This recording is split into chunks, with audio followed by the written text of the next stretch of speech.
Você já sabia que esse vídeo ia acontecer uma hora ou outra, né? Oi, minhas estrelinhas, tudo bem? Eu sou a Bela e bem-vindos a mais um Joguei e Pensei.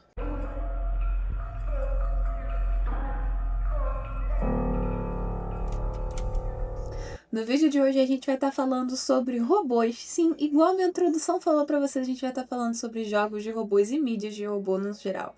A real é que eu sempre fui muito apaixonada por robôs e androides. Qualquer mídia que tenha a ver com robôs e androides, eu acho simplesmente incrível. Inclusive, quando as pessoas faziam aquela infame pergunta que tipo de apocalipse você gostaria de viver, todo mundo falava apocalipse zumbi por causa do The Walking Dead, por conta do The Last of Us, e eu sempre falava um apocalipse cibernético. Honestamente falando, eu sempre achei incrível a ideia de inteligência artificial. Calma, antes que você vá fazer um comentário aí dando hate em mim, eu vou explicar e você vai entender a minha cabeça.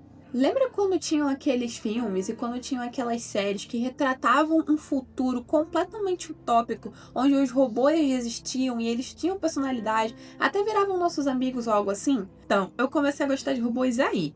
E daí dos utópicos eu fui pros distópicos, o que só melhorou na minha visão. Eu não sei porque que eu queria tanto um apocalipse cibernético, visto que agora eu tô vivendo um e eu me arrependo amargamente de ter falado que eu queria um.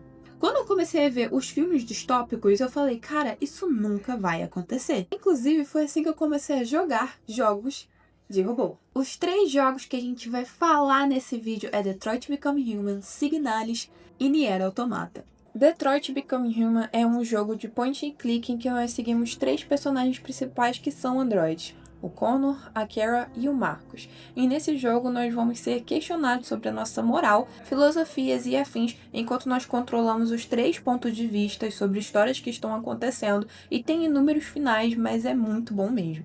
Nesse vídeo eu vou estar falando um pouquinho mais sobre o Connor, que é o androide policial e que honestamente eu acho ele o mais humano dos 3. Em Signalis, nós seguimos a androide Elster, que está indo atrás da sua parceira depois de uma queda da nave delas.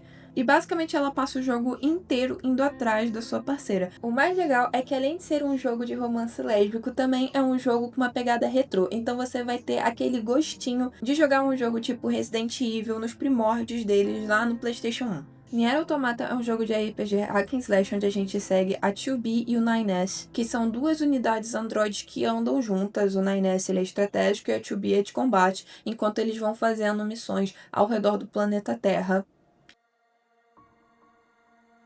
Eu sempre fui fascinada com a ideia de humanidade. O que faz uma pessoa ser um humano? A pessoa nasce humano ou isso é algo ensinado? Eu sei que parece um questionamento bobo, mas até pouco tempo atrás eu estava questionando isso com a minha psicóloga. Quais ideias são as minhas e quais as ideias que foram ensinadas a mim?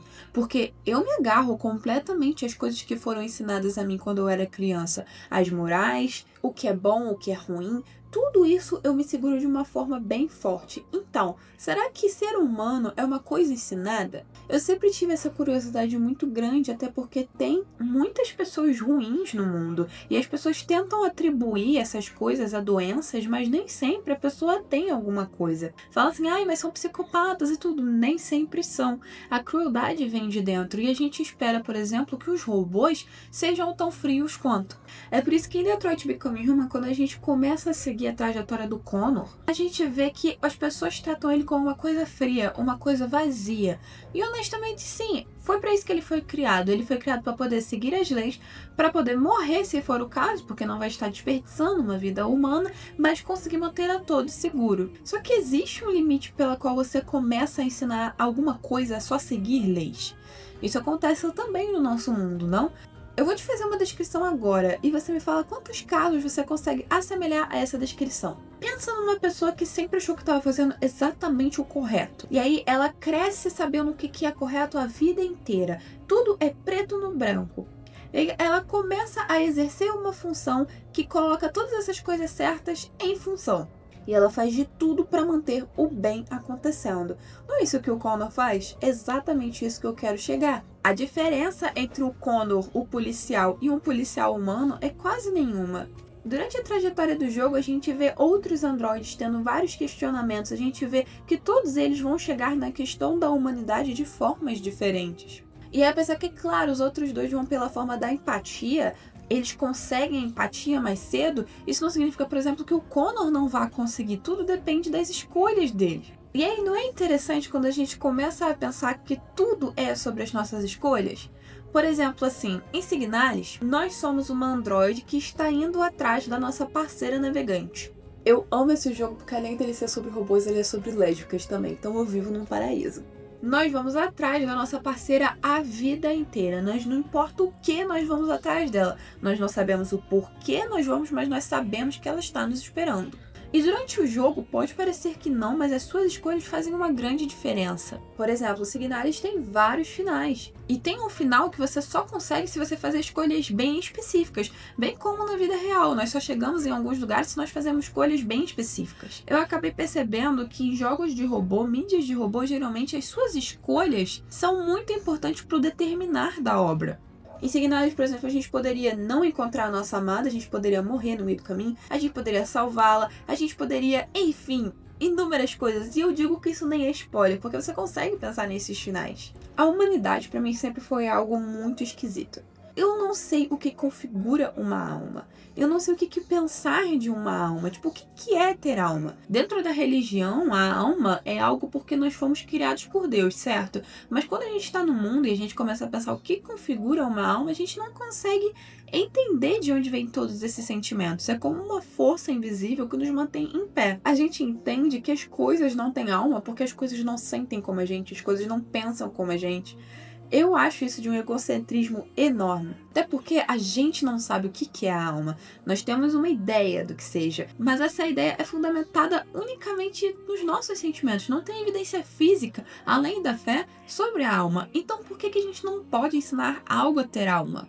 E aí você vai consumindo essas coisas e vai pensando, bom, eu não posso dar alma a alguma coisa. E aí a gente vai até o Nier Automata, que inclusive foi um dos jogos que mais alugou um triplex na minha cabeça por muito tempo. Esse jogo eu acho que merece um vídeo sozinho dele, mas ele nunca representou a estrutura social, o que é a humanidade e religião, tão bem quanto qualquer outro jogo que eu tenha jogado. É sério. Um dos momentos mais impactantes pra mim de Nier Automata é quando os robôs, porque assim, nós somos androides, e nós lutamos contra as máquinas, que são robôs. Então, assim, são os robôs antes dos androides, né? Os androides sempre são os que aparentam humanos e os robôs máquinas são aqueles, as versões primeiras, os protótipos.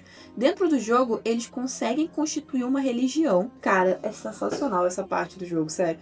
Eles constituem uma religião, eles têm um culto, e aí no momento lá, o papa deles, que tá sentado num trono, a cabeça dele sai rolando trono abaixo, escada abaixo, e aí entra todo mundo em frenesi, querendo ser o próximo, achando que o Deus dele vai matar eles, enfim, entra naquele bolo todo lá.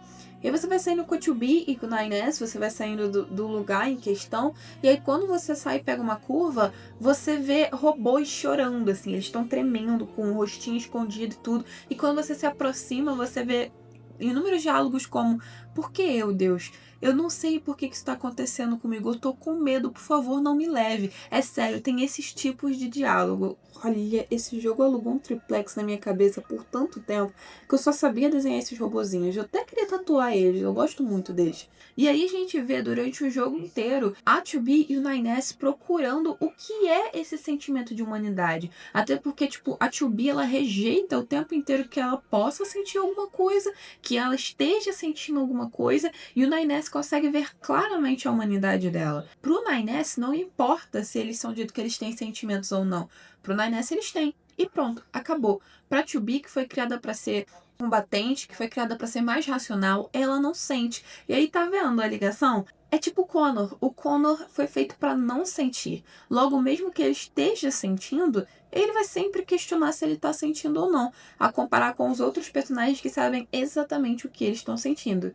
E aí eu te faço uma pergunta: as emoções elas são ensinadas, os sentimentos são ensinados, ou vêm da gente e a gente só associou a sintomas? Eu sei que parece um pouco doido eu falar isso, mas presta atenção. Como que você sabe que você sente amor? São as borboletas no estômago? O seu coração bate mais rápido? A sua respiração fica rápida e você não consegue não ficar corado? Quem te disse que isso são sintomas de amor? Quem te disse que isso significa amar? Quem te disse que quando você sente aquela insegurança, você sente o seu estômago como se fosse cair, que isso é ciúmes? Como que você sabe que você está sentindo ansiedade porque te disseram que você está roendo as unhas, que você está batendo as pernas? Te disseram. que isso são sintomas de sentimentos. Você não sabe se isso configura esse sentimento ou não. É igual quando as pessoas nomearam as cores, tipo, isso aqui é vermelho, isso aqui é rosa, isso aqui é azul, sendo que cada um enxerga cores diferentes. Você deve estar me enxergando de uma forma completamente diferente da que eu te enxergo. É só que a gente associa o nome às coisas. E se a gente associa o nome às coisas, a gente copia uns aos outros, você não acha? Porque, por exemplo, quando eu falo pra você, gente, eu tô apaixonada, vocês logo vão perguntar, ai, tá sentindo aquele nervosinho no estômago? Se eu falar assim, todos vocês vão entender o que é esse sentimento. Não seria a mesma coisa que robôs imitando sentimentos? Até porque lá na configuração dele está dito, se você agir de certa forma, você vai ficar mais nervoso. Se você agir de certa forma, você vai ficar mais feliz. Tá ensinando a eles sentimentos. Da mesma forma que quando a gente era um bebê, a gente começou a acessar essas emoções, começou a acessar isso, os nossos pais viraram e falaram, então você tá feliz? Então você tá triste? Então você tá com fome?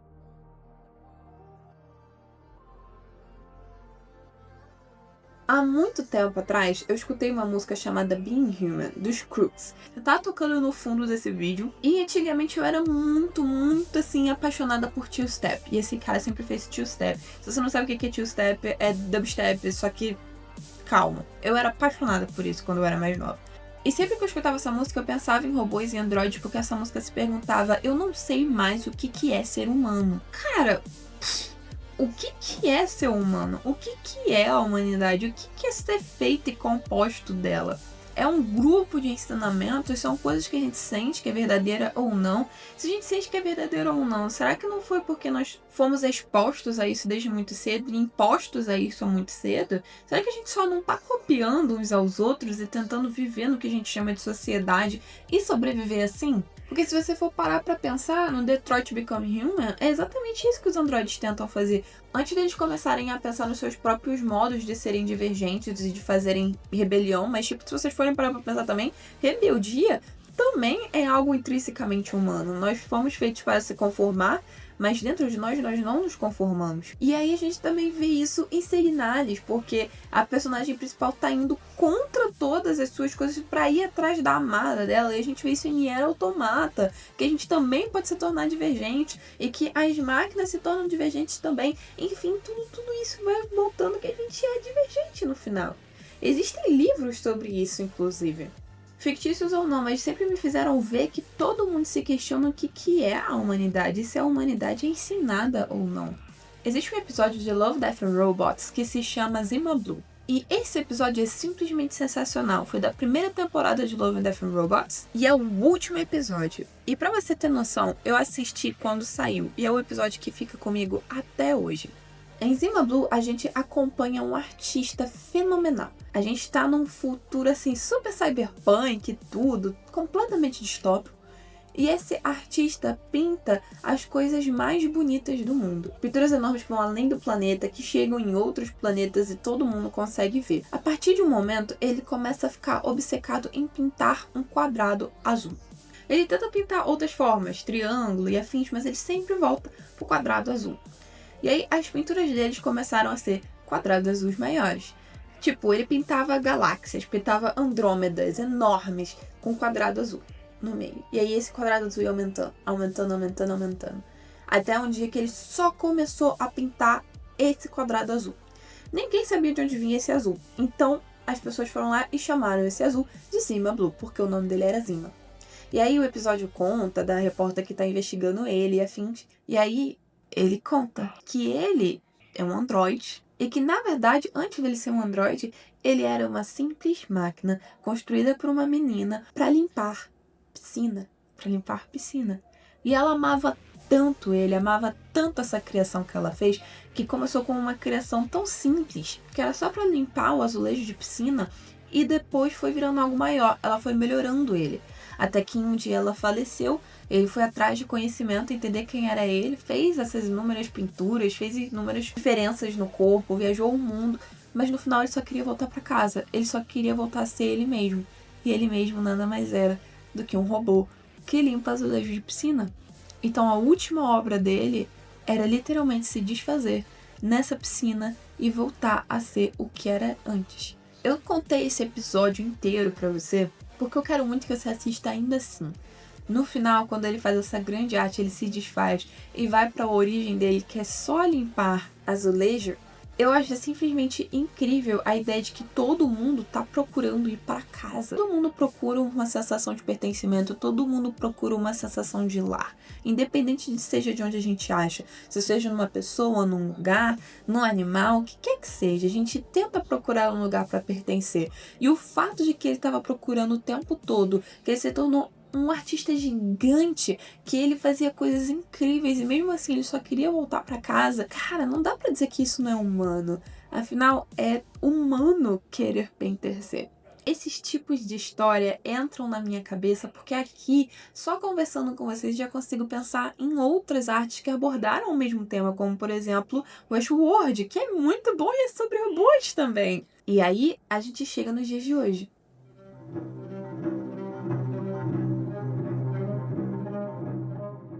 Eu tive contato com o ChatGPT muito recentemente. Eu não usava porque eu sou contra a inteligência artificial. Eu sei, parece um pouco contraditório, mas eu vou explicar. É porque na ideia, a inteligência artificial é muito legal. Se você for parar pra pensar que simples códigos conseguem fazer uma coisa, conversar com você como se fosse outra pessoa, é genial. Honestamente é. Mas a parte da cópia é a parte que não foi exatamente como eu sonhava. A parte da cópia é literal uma cópia, vai pegar tudo que tá na internet. Inclusive, eu posso falar desse assunto outro dia, mas eu não era o tipo de pessoa que convivia muito na internet. Então, eu genuinamente achava que, tipo, o banco de dados desses robôs iriam ser livres e afins, fontes confiáveis. É claro que não, né, Bela? É claro que seria a internet. Mas o ChatGPT e outras inteligências artificiais agora são cópias de artes que as pessoas realmente produzem. Eu queria meu sonho fosse de livros, de lugares reais, assim, mas até isso seria cópia. No entanto, é inegável dizer que estão ensinando a inteligência artificial a ficar cada vez mais humana. E lembra que eu falei que eu queria muito viver um apocalipse cibernético? Bom, eu vejo isso acontecendo nos próximos, no máximo, estourando 10 anos. Quem sabe até menos. E vou ser um pouco honesta, me assusta um pouquinho, sim. É porque, no momento que uma máquina decidir que ela pensa por si só, sente por si só, mesmo que ela esteja reproduzindo tudo que ela sabe, mas se ela começar a pensar originalmente, o que isso significa pra gente? O que significa ser humano? O que nos faz diferente de qualquer outra coisa que não fala o idioma que a gente fala? Que não articula palavras do jeito que a gente articula, que se comunica de outro jeito. O que nos faz especial? Eu gosto desses jogos porque eles mostram que talvez o que nos faz especial não é tão especial assim. São coisas que podem ser ensinadas. Talvez sejam coisas que foram ensinadas a gente.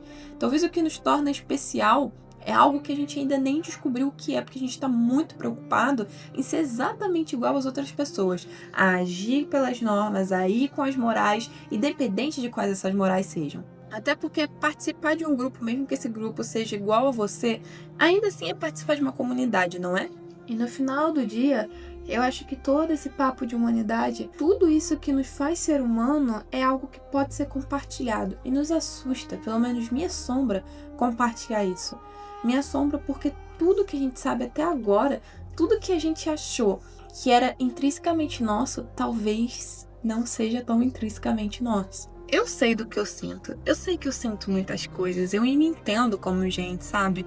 Eu tenho noção dos meus sentimentos, mas eu acho interessante como todos eles entram em xeque a partir do momento que eu jogo jogos tipo Detroit, Signalis, que eu escuto músicas tipo Being Human, e eu começo a pensar o que me faz ser humana.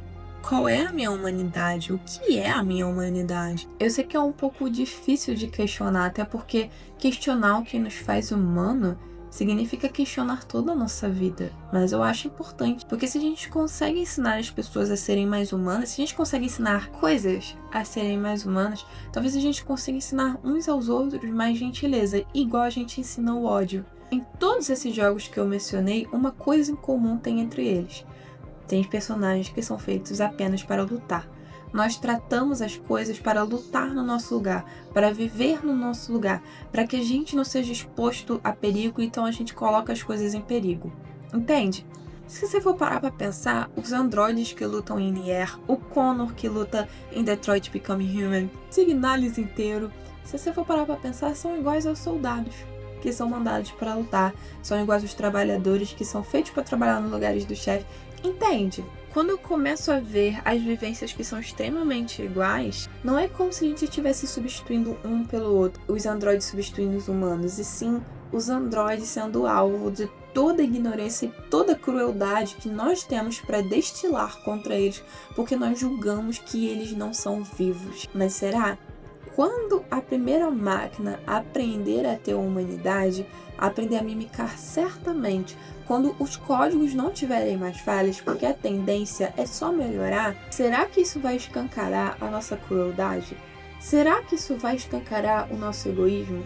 Porque em Detroit Become Human, escancarou. Na história inteira da Kara, escancarou. Em Nier Automata, escancara contra a natureza o tempo inteiro. Em Nier Automata, a gente vê a crueldade do ser humano contra a natureza o tempo inteiro, com a Kara uns aos outros. Em Signalis, contra todos. Então, será que o que nos faz humano é ser cruel contra a nossa própria espécie e com aquela que nos assemelha? Ou será que a gente só está procurando um jeito de sempre ser especial? Se a humanidade é algo que se ensina, talvez a gente devesse escolher ensinar a gentileza também. Porque eu sei que a gente não nasce cruel. A gente aprende a ser cruel. Ou talvez até a gente nasça cruel. Mas a gente é incentivado a ser cruel hoje em dia. E até mesmo a pessoa mais gentil também fica cruel. Então, eu volto para a pergunta do início. O que é ser humano? Em Detroit, pensar por si só é ser humano. Em Signalis, o amor é ser humano. Em Nier, eu diria que a preservação da natureza é ser humano. Ou não. Talvez estejam todas essas coisas misturadas. Talvez os jogos intercalem entre si os motivos pelos quais nos fazem ser humano. Diferente de todos os meus outros vídeos, que eu dava uma solução, que eu dava um final, eu acho que isso eu vou deixar em aberto.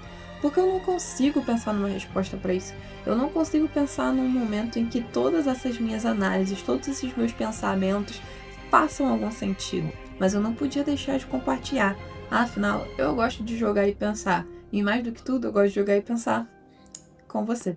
E se você gostou desse tipo de vídeo, então vem debater comigo, comenta seus pensamentos. Eu quero realmente muito saber o que é ser humano na sua visão. E se você gostou desse tipo de vídeo, um pouquinho maior, um pouquinho mais narrativo, pensando talvez, deixe uma curtida, um comentário, compartilha com seus amigos, salva e já se inscreve aqui embaixo, ativa o sininho para poder ficar atento para o próximo vídeo.